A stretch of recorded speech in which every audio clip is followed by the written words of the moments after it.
अपने पसंदीदा सीरियल के ऐसे ही डेली अपडेट के लिए हमारे चैनल को सब्सक्राइब करें। आज के एपिसोड की शुरुआत में अरमान कोर्ट में पहुंचता है और देर से आने के लिए माफ़ी मांगता है। क्रश और तानिया उदास होते हैं।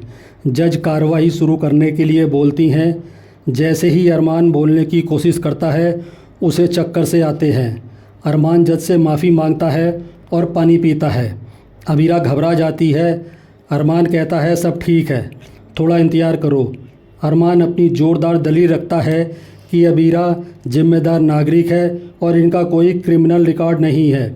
इनके पास अंशुमन को मारने की कोई वजह नहीं थी।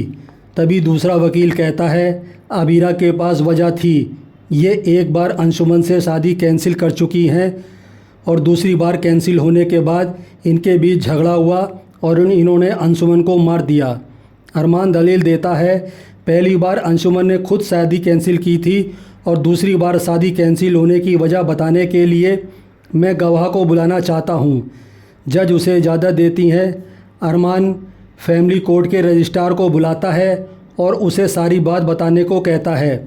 रजिस्ट्रार बताता है कि अबीरा शादी के दिन बहुत खुश थी, लेकिन अंशुमन ने उसे रोका था और उसे बाहर लेकर गया था। अरमान साबित कर देता है कि दूसरी बार भी अंशुमन ने शादी कैंसिल की थी। इसके बाद अरमान एक सबूत पेश करता है जिसमें कोर्ट की सीसीटीवी फुटेज में अबीरा अंशुमन के गले लगती है। अरमान कहता है इस फुटेज से साबित होता है कि शादी टूटने के बाद भी अबीरा और अंशुमन के बीच कोई मनमुटाव नहीं था। इसके बाद अरमान रमेश को बुलाता है जो लॉज पास के पार्किंग के पास आइसक्रीम का ठेला लगाता है। वह बताता है कि अबीरा को उस दिन उसने पार्क में देखा था।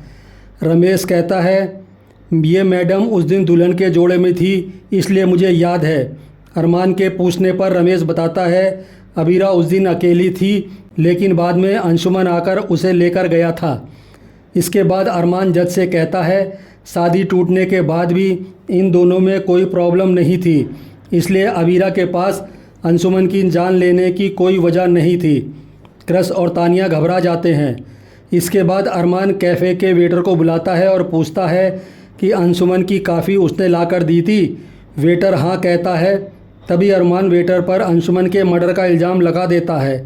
वेटर कहता है वो कॉफ़ी सैफ ने बनाई थी, मैंने तो सिर्फ सर्व की थी और कई लोगों के हाथों से गुजरी थी।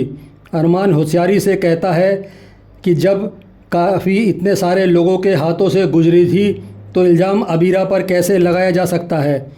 इसके बाद अरमान जज से साफ कहता है कि अंशुमन की मौत के समय अबीरा उनके साथ थी। इसका ये मतलब नहीं कि अबीरा ने ही उनकी जान ली है। अबीर खुश होता है। तानिया और क्रश घबरा जाते हैं। दूसरी तरफ विद्या, कावेरी और मायरा भगवान से प्रार्थना करते हैं कि अबीरा को निर्दोष साबित कर दीजिए और उसे इंसाफ दिला दीजिए। दूसरी तरफ क्रश का वकील रजिस्ट्रार को वापस बुलाता है और पूछता है क्या आपको शादी के दिन आपको अबीरा के बर्ताव में कुछ अजीब नहीं लगा। रजिस्ट्रार बताता है कि अबीरा उस दिन शादी के डॉक्यूमेंट गाड़ी में भूल गई थी और उसने फार्म में अंशुमन की जगह अरमान का नाम लिख दिया था। अरमान चौंक जाता है। इसके बाद वकील क्रश को कटघरे में बुलाता है और पूछता है कि अंशुमन अबीरा से सच्चा प्यार करते थे, लेकिन अबीरा ने शादी के फार्म में किसी और का नाम कैसे लिख दिया। क्रश कहता है अंशुमन इनकी प्राथमिकता नहीं थी, ये सिर्फ अपनी साड़ी बिजनेस के लिए उनसे शादी कर रही थी। अरमान बीच में रोकता है और कहता है इन बातों का इस केस से कोई लेना देना नहीं है, लेकिन जज विपक्ष को जारी रखने को कहती हैं। क्रश कहता है अंशुमन ने अबीरा के बिजनेस में इन्वेस्ट किया था। तानिया से लड़ाई के बाद जिस तरह अंशुमन ने मेरे साथ पार्टनरशिप तोड़ दी थी, उसी तरह शायद अबीरा को भी लगा होगा कि अंशुमन का दिल तोड़ने के बाद वो उससे भी पार्टनरशिप तोड़ देगा, इसलिए अबीरा ने अंशुमन की जान ले ली है। अंशुमन कहता है क्या इस भलदे इल्ज़ाम को साबित करने के लिए आपके पास कोई सबूत है। वकील कहता है हाँ सबूत है। दूसरी तरफ मायरा खुश होकर अबीरा की पसंद का खाना बनाती है। कावेरी, विद्या, काजल और मनीषा सभी मिलकर अबीरा के लिए नूडल्स बनाते हैं। गीतांजलि दूर खड़ी होकर सबको देखती रहती है।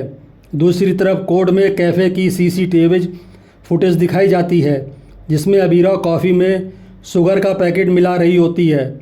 विपक्ष का वकील जज से कहता है कि इस पैकेट को ध्यान से देखिए, अबीरा के हाथ में जो पैकेट है वो अन्य पैकेट से अलग है।